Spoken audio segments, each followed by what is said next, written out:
محترمہ شازیہ مری صاحبہ نے نہایت کامیابی کے ساتھ بے نظیر انکم سپورٹ پروگرام کو پورے ملک کے اندر پھیلایا ہے، اور بالخصوص سیلاب کی تباہ کاری کے بعد جس طرح اس پروگرام کے ذریعے جو غریب ترین لوگ سیلاب کا نشانہ بنے ان کی مدد کی، وہ نہایت ہی قابل تحسین ہے۔ بے نظیر انکم سپورٹ پروگرام کا آغاز 2008 میں کیا گیا تھا، اور اس کے بعد سے اس پروگرام کو، جس کا مقصد غریب ترین پسماندہ ترین طبقوں تک کفالت کرنا تھا اور ریاست کو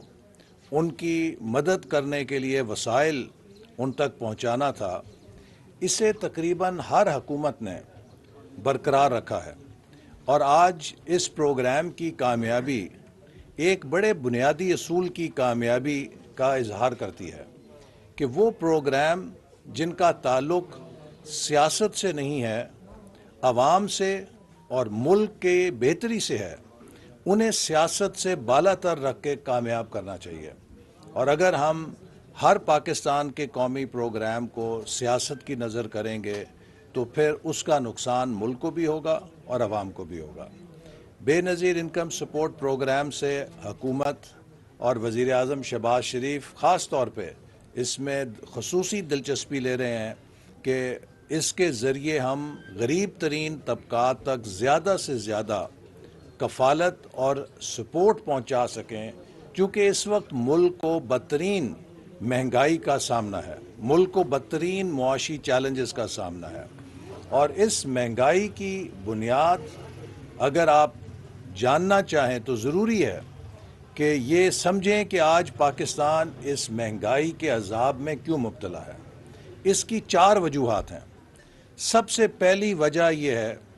کہ 2018 کے بعد جو حکومت آئی اس نے بغیر سوچے سمجھے 50% ڈیویلیویشن کی، جس سے پورے ملک کے اندر مہنگائی کی لہر بوتل سے باہر نکل آئی،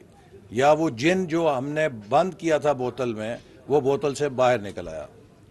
دوسری وجہ اس مہنگائی کی، گزشتہ حکومت آخری سال میں 72 ارب ڈالر کی درآمدات کھول گئی،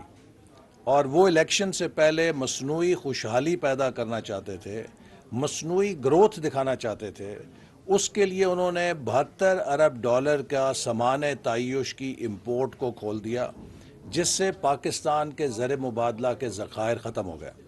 اور پاکستان کے زر مبادلہ کے ذخائر ختم ہونے کی وجہ سے ہمارا روپیہ مزید ڈیویلیو کیا، جس سے مزید مہنگائی پیدا ہوئی۔ تیسری وجہ اس مہنگائی کی وہ آئی ایم ایف کا پروگرام ہے، جس میں گزشتہ حکومت آئی ایم ایف کے ساتھ سخت ترین شرائط پر سرنڈر کر کے گئی تھی، اور ہم نے اس وقت اپوزیشن میں شور مچایا تھا۔ یہ جتنے ہمارے کولیگز ہیں، جب یہ پچھلی حکومت آئی ایم ایف سے معاہدہ کر رہی تھی، ہم قومی اسمبلی میں پکار کے کہتے تھے کہ اس معاہدے کے بعد ملک کے اندر بدترین مہنگائی آئے گی۔ آج المیہ یہ ہے کہ خالی خزانے کے ساتھ جو ملک ہمارے حوالے کیا گیا ہے، ہم مجبور ہیں کہ آئی ایم ایف سے قرضہ لیں۔ آئی ایم ایف کہتا ہے کہ اس معاہدے پہ پہلے عمل کرو جس پر پچھلی حکومت نے دستخط کیے ہیں۔ تو تیسری وجہ آئی ایم ایف کے ساتھ وہ شرائط ہیں جو گزشتہ حکومت جن پر اتفاق کر کے گئی ہے۔ چوتھی وجہ مہنگائی کی وہ عالمی محرکات ہیں جو یوکرین کی جنگ کی وجہ سے کسی بھی ملک کے قابو میں نہیں ہیں۔ تیل مہنگا، کھاد مہنگی، گندم مہنگی، ہر چیز مہنگی۔ 2018 تک پاکستان زراعت میں خود کفیل تھا۔ 2022 کی تبدیلی کے بعد ہم گندم بھی مہنگی درآمد کر رہے ہیں، ہم چینی بھی مہنگی درآمد کر رہے ہیں، ہم کپاس بھی مہنگی درآمد کر رہے ہیں۔ تو یہ وہ مہنگائی کے 4 اسباب ہیں جن کے نتیجے میں آج ہمارے عوام مشکلات کا سامنا کر رہے ہیں۔ اب اس مہنگائی کو قابو میں لانے کے لیے ہمیں دن رات محنت کرنی ہے اور ملک کی پیداوار بڑھانی ہے۔ یہ کام 2 مہینے 4 مہینے کا نہیں ہے، اس میں کم سے کم 2 سال 3 سال ایک ٹرن اراؤنڈ میں لگتے ہیں۔ لیکن جب ہم اس ٹرن اراؤنڈ سے گزر رہے ہیں تو ہمیں اپنے ملک کے غریب ترین افراد کو بچانا ہے، زیادہ سے زیادہ انہیں پروٹیکشن دینی ہے، اور وہاں پر بے نظیر انکم سپورٹ پروگرام سب سے اہم ترین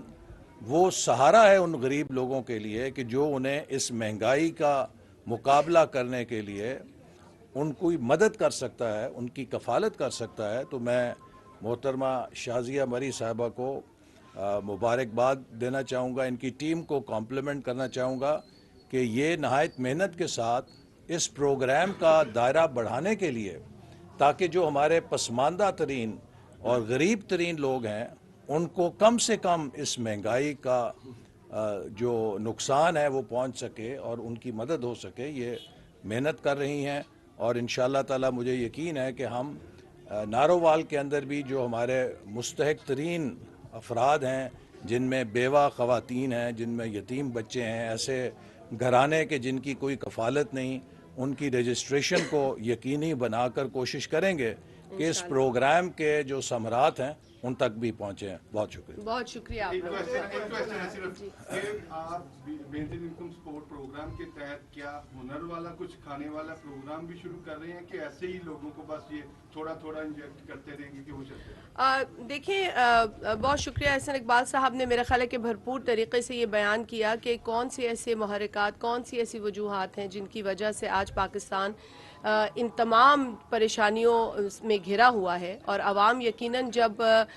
وہ طاقت نہیں رکھتی ہے معاشی طور پر تو وہ سب سے زیادہ اس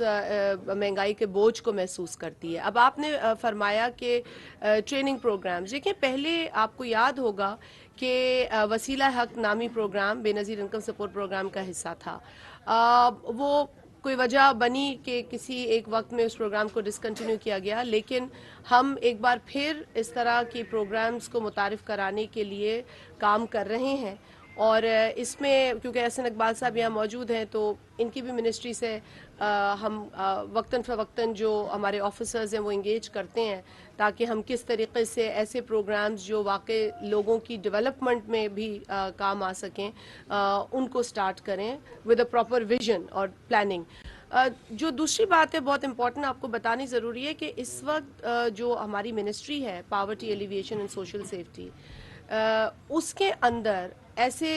پروگرامز ہیں جہاں پر سکل ٹریننگ دی جا رہی ہے اور ایسٹس لوگوں کو دیے جا رہے ہیں، جس میں ایک پاکستان پاورٹی ایلیویشن فنڈ ہے ادارہ جو کہ اس منسٹری کے ساتھ ہے، اور دوسرا بہت امپورٹنٹ ہے نیشنل پاورٹی گریجویشن پروگرام جو کہ گورنمنٹ آف پاکستان اور ایفاد کی فنڈنگ سے چلایا جاتا ہے، اور اس کے اندر بھی سکل ٹریننگ پروگرامز، ایسٹ، لائیولیہڈ کے جو کمپوننٹس ہیں وہ لوگوں کو پیروں پہ کھڑا کرنے کی کوشش کر رہے ہیں۔ اور انٹرسٹنگ بات یہ بھی ہے کہ جو نیشنل پاورٹی گریجویشن پروگرام ہے وہ صرف اور صرف بے نظیر انکم سپورٹ پروگرام کے بینیفیشریز کو ہی انرول کرتا ہے۔ ہم اب کوشش یہ کر رہے ہیں کہ اس کا دائرہ اور